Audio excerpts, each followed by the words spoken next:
Hey everyone, welcome to our podcast, the Rewind Podcast. I have the pleasure of inviting and speaking to Ryan Smith from True Diagnostics. Welcome to the show.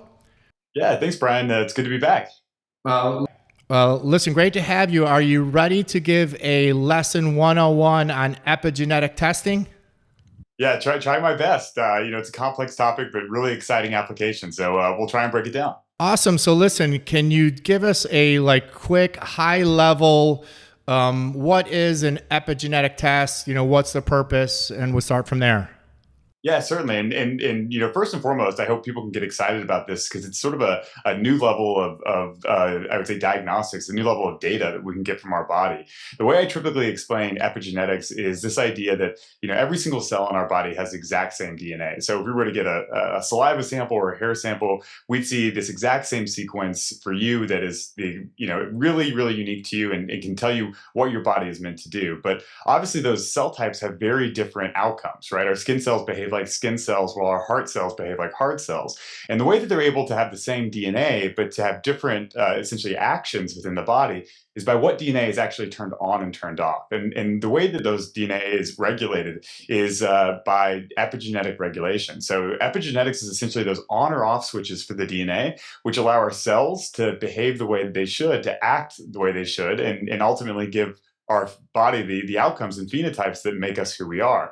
And this is really, really exciting because we've really just started to be able to interpret these on or off switches, and every single cell is different. So in terms of why you want to be able to read these, we can do a lot of things with this technology. What we're doing is essentially detecting age and being able to tell you a little bit about your aging process. We can go into that a little bit later, but this can be applied to any area of medicine. We can use this to essentially tell you when you might die, for instance, predict your death. We might be able to tell you how much you've smoked across an entire lifetime. We might be able to tell you if you're likely to lose weight with a certain intervention or if you're likely to have side effects with a certain medication. And so the amount of applications of this type of information is sort of limitless. Great. So it sounds like it's almost like we have a personal video recorder following us around for our entire life. And then this is tracking the totality of all of the things that we've done within our life from a cellular level, I assume. Absolutely. So these instructions, these on or off switches, give your body the necessary information to do what it's supposed to do. But in addition to that, again, as you mentioned, the exposures we have throughout our life, even what we're eating or what we might be doing on a sort of a day-to-day basis is affecting these epigenetic values. And so it is a log, but it's also, I would say, something that's changeable. And that's really one of the major features and benefits of this is that you can sort of read out what is happening, but then you can also make differences to change those outcomes and really take control of your own health. We always like to say you're not your DNA, right? You can actually change its expression and then sort of affect the outcomes you really want to affect. Great. So long term, we'll have a strategy to try to positively impact the areas where we need help, and then I assume extend our life if we make the appropriate changes. Certainly, and that's what we measure.